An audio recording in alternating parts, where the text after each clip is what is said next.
Hello. तर आज होता day 2 Marathi Bigg Boss season 6चा.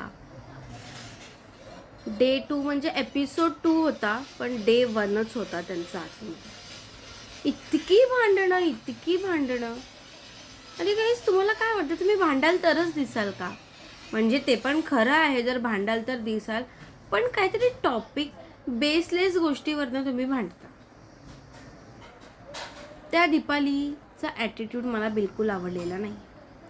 तिला काय गरज आहे कोणाच्या प्रोफेशनबद्दल बोलायची? का तू काय करते ते बघ. मी कोणाच्या अगेन्स्ट नाही आहे या कोणाच्या फेवरमध्ये नाही आहे guys. Okay, first of all. त्याच्यानंतर भांडणं काय, भांडी घासण्यावरनं भांडणं काय, जेवणावरनं भांडणं काय. आणि तुम्हाला माहिती आहे की ह्या गोष्टीवरनं आता भांडण होणार आहे, तर तुम्ही जास्त त्याला पॉइंट आउट करताय का?